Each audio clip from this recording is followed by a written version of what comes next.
Hello, everybody. So last class, a lot of you guys were asking about mods. So today we're actually going to be learning that. So here's a warm-up question you can try.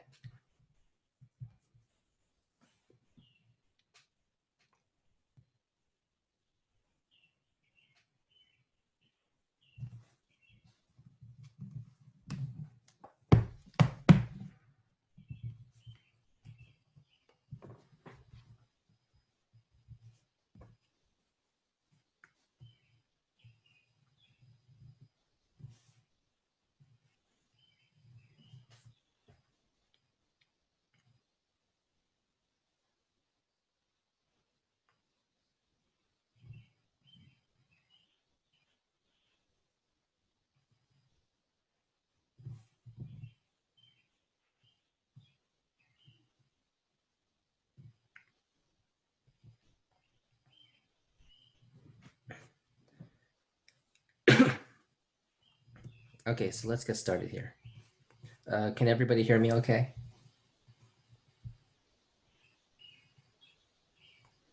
Okay, great. So first, what we could do is we're being asked 2 to the 10th power. So let's just try listing out powers of 2.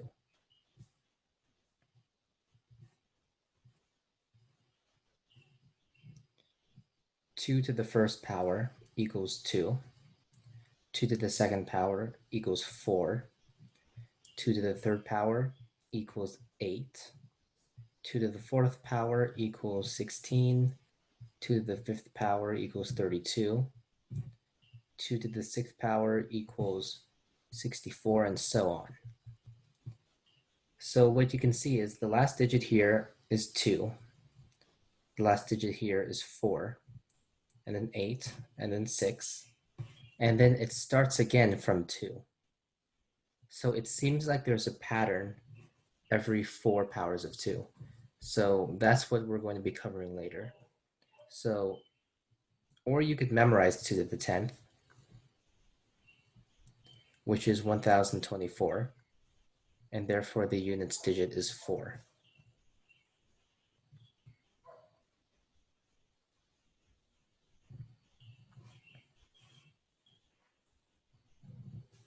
Okay, so that's the warm-up.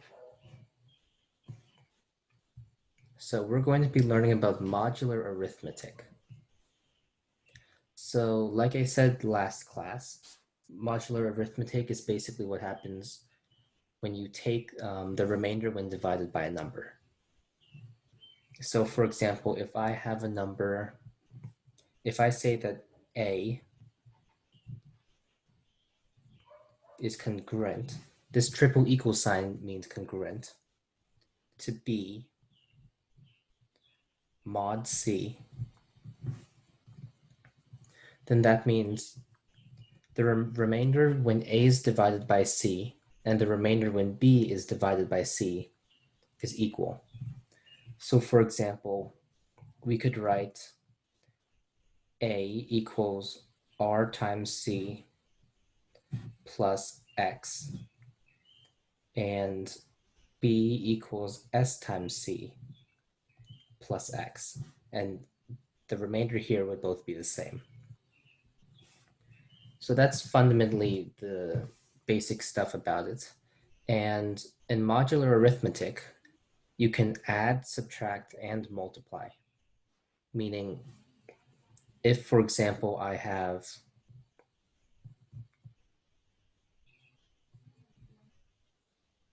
12 is congruent to 2 mod 5, which is true because 12 divided by 5 leaves a remainder of 2, and 2 divided by 5 also leaves a remainder of 2.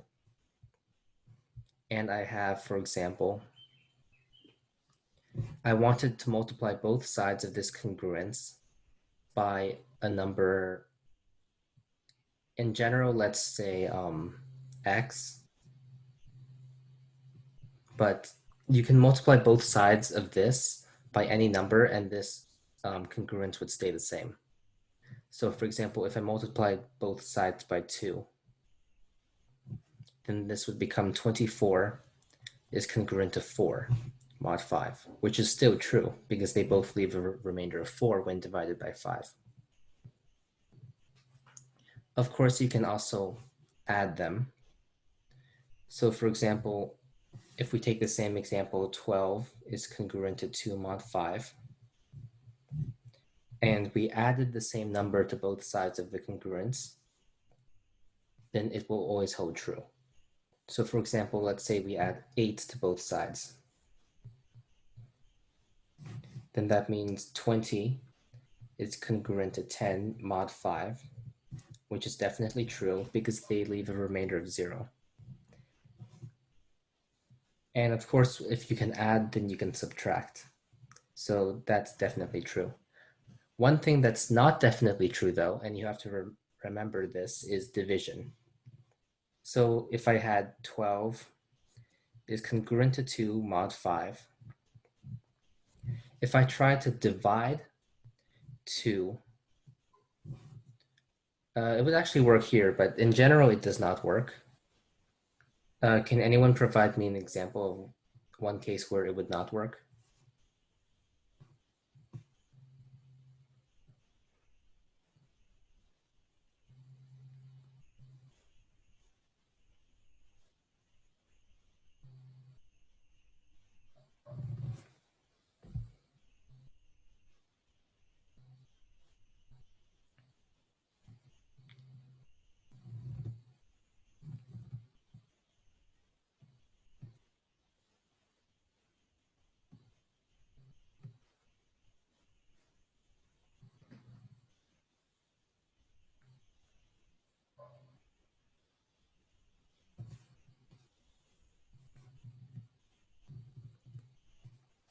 Okay, for example, if I have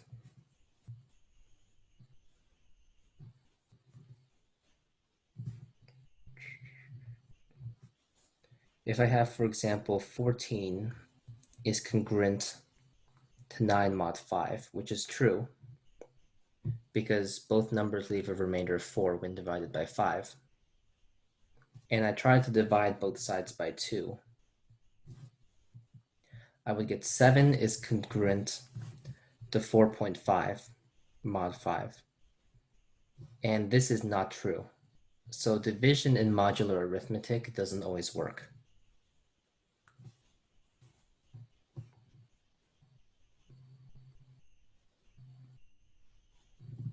So does anybody have any questions?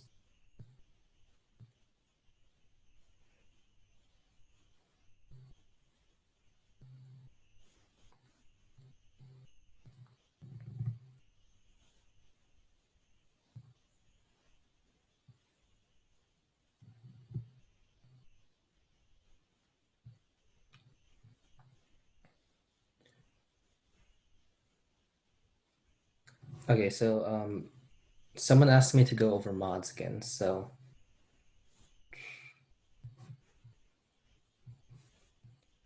basically, a number mod something means that you're essentially considering the residue of that number. And we might as well learn about residues now. For example, if I consider the system mod n, then that means the only numbers I'm working with are 0, 1, 2, all the way to n minus 1.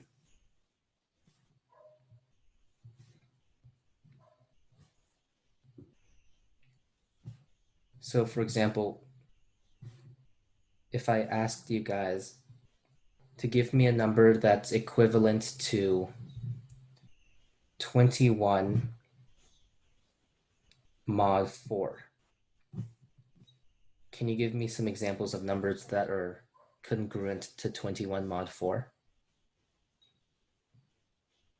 And mod 4 means that if I take this number and divide it by 4, then it leaves a certain remainder. And that remainder, no matter what this number is always going to be either 0, 1, 2, or 3.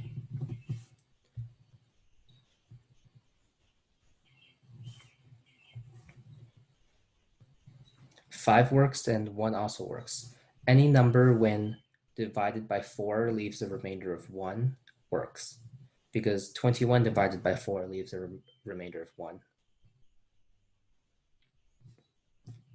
So if we were to write this with notation, this would mean that 21 is congruent to 5 mod 4. And we could also say that 21 is congruent to 1 mod 4. Both of these work.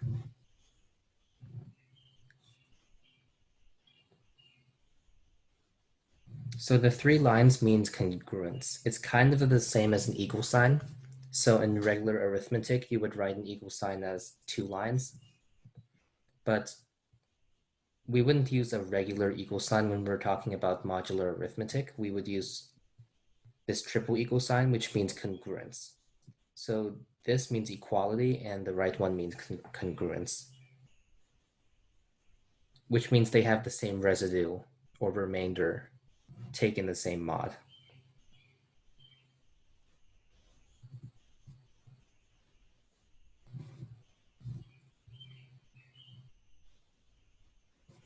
So are there any more questions?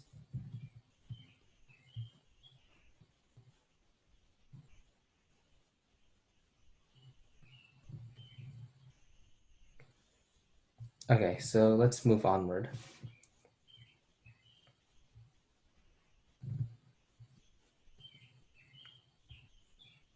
So what is the residue of 207 mod 5?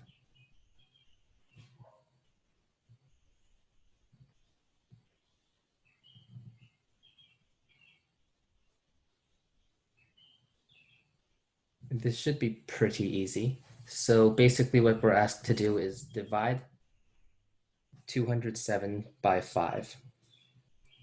So 207 divided by 5. And then that we know that would leave a remainder of 2.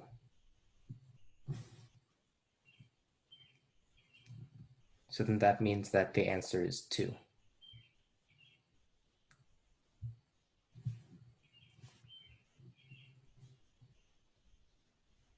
Residue basically means remainder.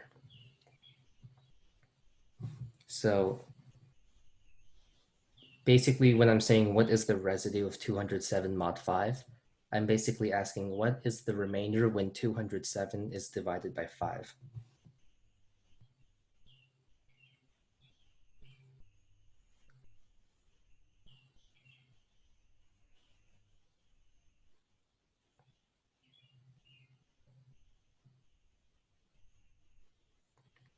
I don't really want to get too much into technicality, but it is technically remainder.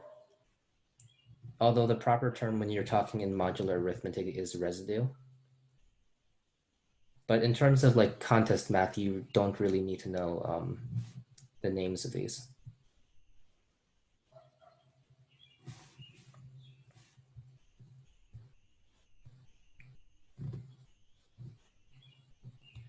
Okay, what is the residue of 144 plus 256 mod 7?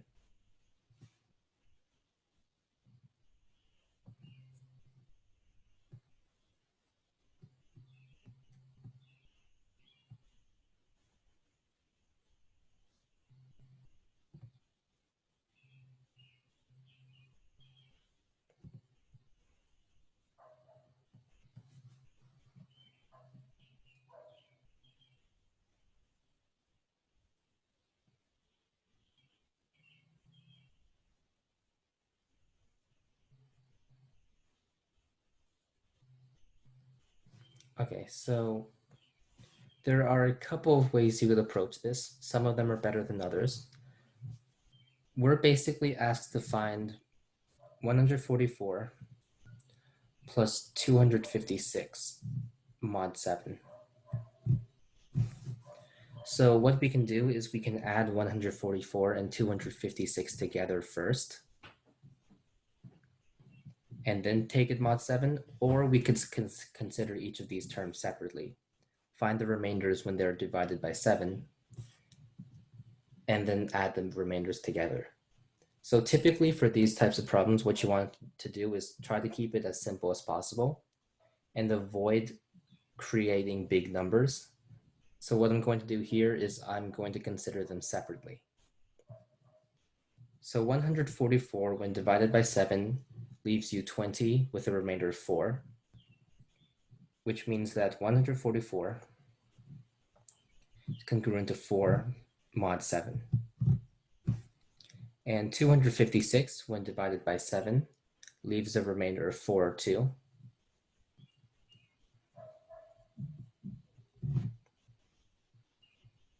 And remember what we said in the beginning of this class, you can add these two equations together. And technically they're not called equations, they're called congruences. But if we add them together, we actually don't need to calculate what 144 plus 256 is. So if we add them together, then this basically simplifies to 4 plus 4, which is 8 mod 7. And we can simplify this even further by noticing that 8 divided by 7 leaves a remainder of 1. So then the answer would just be 1. And don't forget, when they're asking for residue, mod a number, the answer is always going to be 0, 1, 2, all the way up to that number minus 1, if you want to put it in its most simplest form.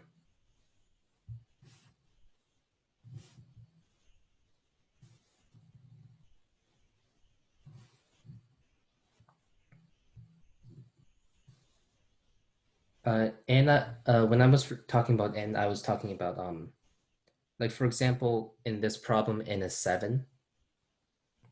So in this problem, when you're asked the residues mod 7, the answer can either be 0 through 6.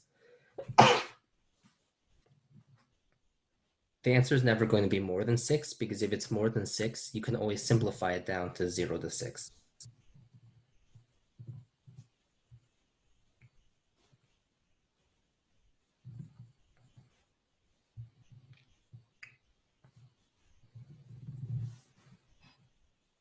Yeah, residue is basically remainder.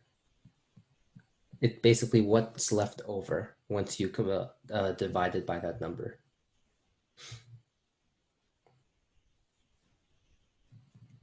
So we're going to be going over patterns in mod. And these are the types of problems that appear a lot in math competitions. So what problem writers like to do is they like to give problems like, kind of like the one I gave in the introduction, except maybe harder. So they would say, like for example, 416 to the 1000th power. What is the last digit? Or something like that. And of course, in this case, it would be 6, because 6 to any power is 6, ends in 6. And in the example I gave you, what they're actually asking you to do when they say the last digit is they want you to consider the number mod 10. So like, for example, if I said, someone give me a really big number.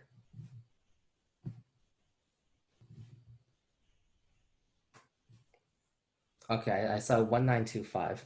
So if I asked you 1925, what is the residue 1925 mod 10? What would be the answer? Right, 5. Because when you divide it by 10, you get a remainder of 5. But if I asked you, what is the last digit of 1925? That would also be 5, because looking for the last digit of a number and finding the remainder of that number when divided by 10 is the same thing. So a similar thing goes on with higher powers of 10. If someone asked you the last two digits of 1925, that would be 25. But 25 is also what you get when you take 1925 mod 10 squared, or 100.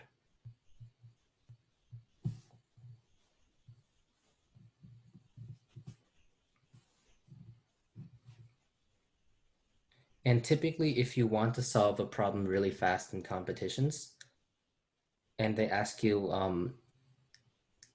a similar type of problem, what you want to do is you want to find a pattern. So for example, we established in the warm-up that the powers of 2 actually repeat every 4. So 2 to the first ends in 2, 2 squared ends in 4, 2 cubed ends in 8, 2 to the 4 ends in 6. And this cycle just continues.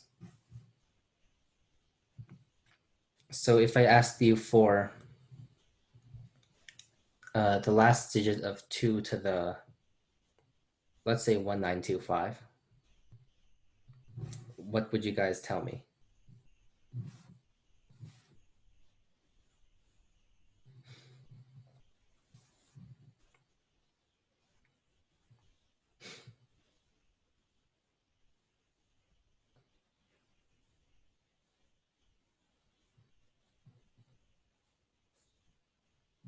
Well, we established that whenever the power here is 1 mod 4, the last digit is always going to be 2. When the power is 2 mod 4, the last digit is going to be 4, and so on. So this number is actually 1 mod 4, which means that it would fall in the first category, meaning the last digit is 2.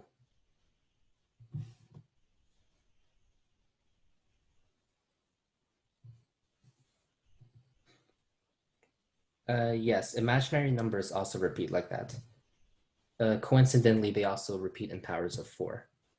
So for example, I to the first power is obviously I squared is -1, I cubed is -I, and then I to the 4 is 1.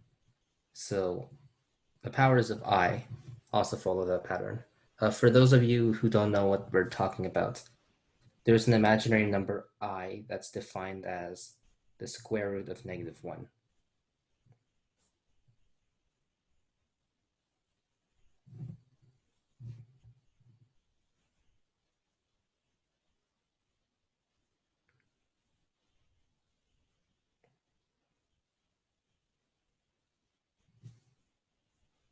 Okay, so someone asked the question,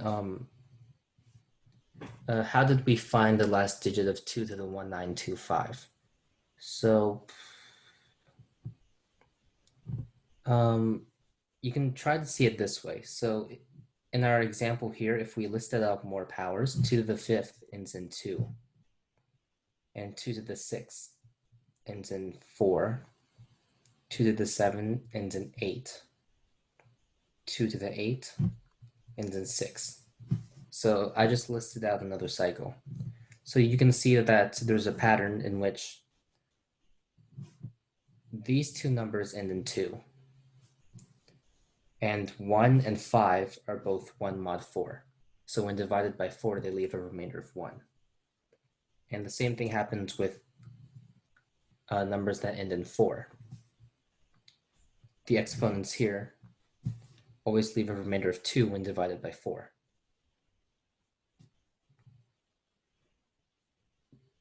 And this pattern basically goes on to infinity. So you know that 2 to the 1925 is included in this pattern. So 2 to the 1925 will either end in 2, 4, 8, or 6. Those are the only options. And to consider which of them it will end with, you just have to look at the exponent.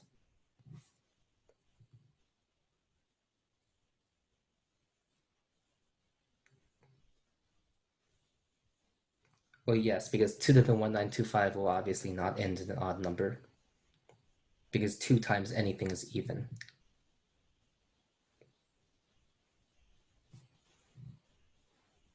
Okay, great. Any more questions?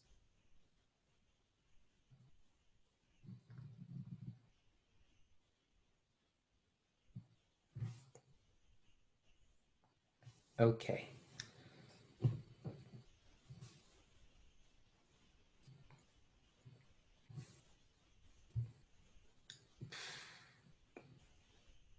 So we are going to see some examples. So these types of problems, what you will see here, I think I have 2 or 3 problems in this category. A lot of problems in math counts in AMC 8, when they're about number theory, they typically look like this. So you guys can try this problem.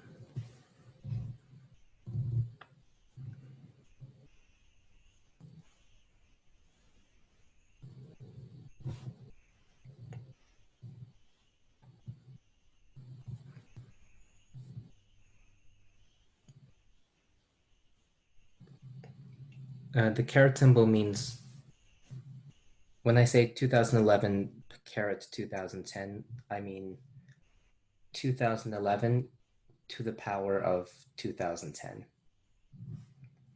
And when they're asking for the remainder when divided by 5, that's the same thing as asking for the residue mod 5. So they want to take this mod 5.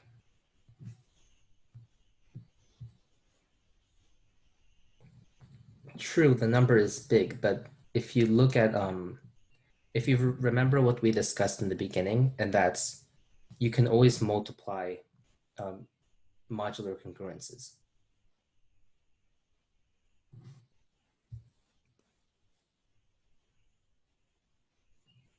So remember that in the beginning, I said that if we have a true statement that A is congruent to B mod C, if you multiply both sides by the same number, let's say K, then this will always hold true.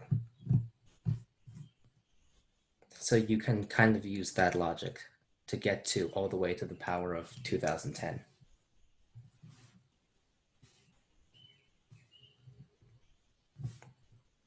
Yes, the answer is 1 mod 5. So typically 2011 leaves a remainder of 1 when divided by 5, which means that 2011 to the 2010 mod 5 is congruent to 1 to the 2010 mod 5. And of course, 1 to the 2010 is just 1. So then it leaves a remainder of 1.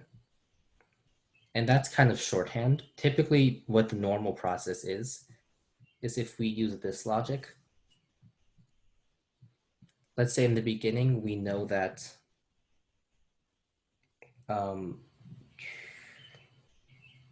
2011 is congruent to 1 mod 5, which we know to be true. If we keep multiplying 2011 to this congruence, which we can do, then 2011 squared is congruent to 2011 mod 5. And 2011 mod 5 is just 1. So if we keep repeating this pattern, you can see that we can also get this. So we kind of go backwards here.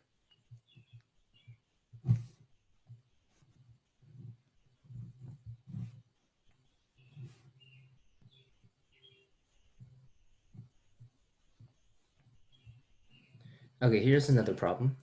What is the remainder when 2012 to the power of 2011 is divided by 5?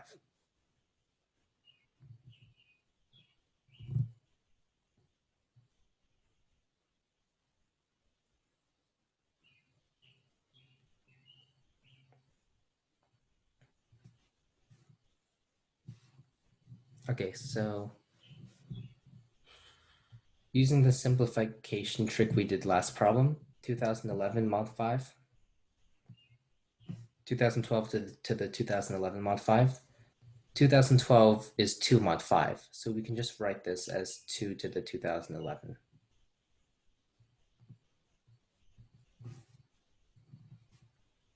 So then we can try to look for a pattern.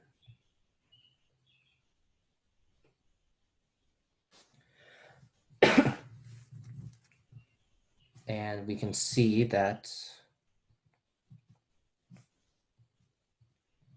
2 to the 1 is equal to 2, which is 2 mod 5. 2 squared is equal to 4, which is 4 mod 5. 2 cubed is equal to 8, which is 3 mod 5. 2 to the 4th is equal to 16, which is 1 mod 5. So here we have congruent to 2, congruent to 4, congruent to 3, and congruent to 1. And to the 5th is equal to 32, which is 2 mod 5. So we see that once we hit a number that's the same as the number we started with, like these are both 2, then we know that the pattern must be every 4.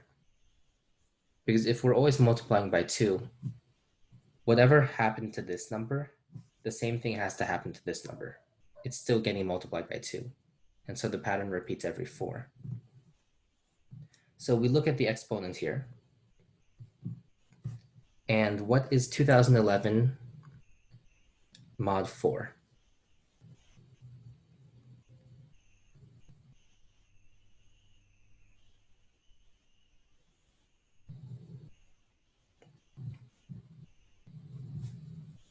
Well, 2011 mod 4 is just 3, because it leaves a remainder of 3 when divided by 4. And so that means that the answer must be the third one. So 3.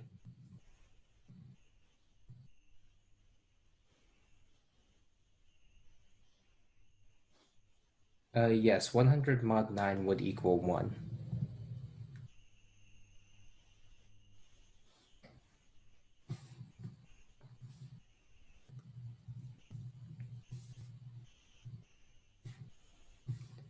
Okay, so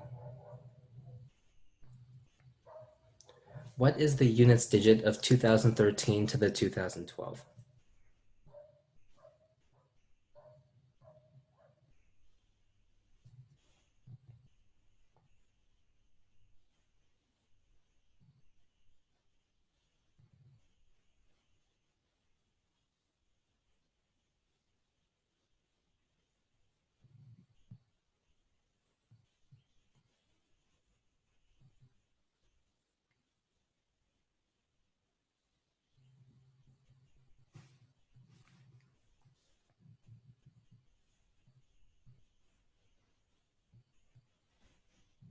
Okay, so for these types of questions, whenever they're asking for the units digit, which means the last digit, or the digit in the ones place, then they're asking for that number mod 10.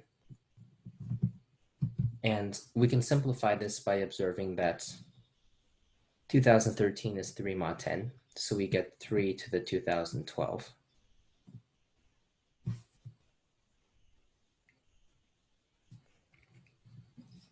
And then from here, we can start to look for a pattern. So it's 3 to the first is 3, which is 3 mod 10. 3 squared is equal to 9, which is 9 mod 10. And by the way, you can also write this as -1 mod 10. It's the same thing. 3 cubed is equal to 27, which is 7 mod 10. 3 to the 4 is equal to 81, which is 1 mod 10. And 3 to the 5th is equal to 243, which is 3 mod 10. So we can see that we have a pattern of 4 again. And now we look at the exponent. So 2012, what is 2012 mod 4?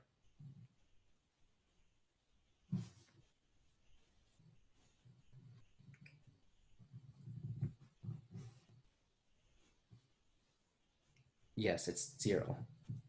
So 0 in this case would be the very last one here. And that would mean that the units digit is 1.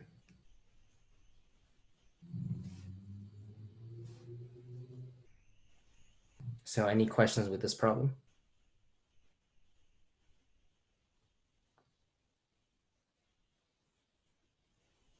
So typically with these types of problems, when they're asking for the units digit, which means mod 10, the cycle will repeat in patterns of 4. And I'm not sure if we have time this class, but next class we can go over why. That's basically what I had planned for next time, which is it's kind of a challenge topic because you don't see it in AMC 8 and math counts. They don't expect you to know this, but it's good to know it.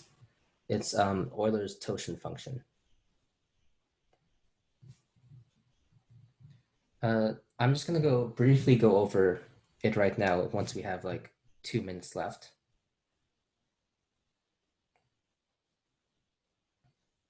Why is the units digit mod 10? Okay, so the reason the units digit is mod 10 is because in any number, like for example, give me a random number.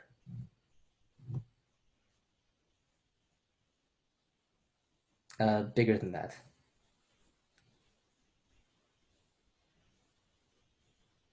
A number with at least 2.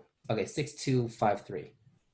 So the number 6,253 can be written as 625 times 10 plus 3, right? Does everyone agree with this? Right. So basically what you're doing is you're isolating the units digit here, and you have the rest of the number here multiplied by 10. So when you take this mod 10,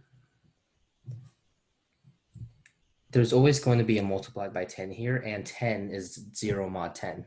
So this always simplifies to 625 times 0 plus 3. And of course, this is just 0. So you're left with 3 when you take mod 10. So that's why the units digit and when you take it mod 10 are always equal. So does that clear things up?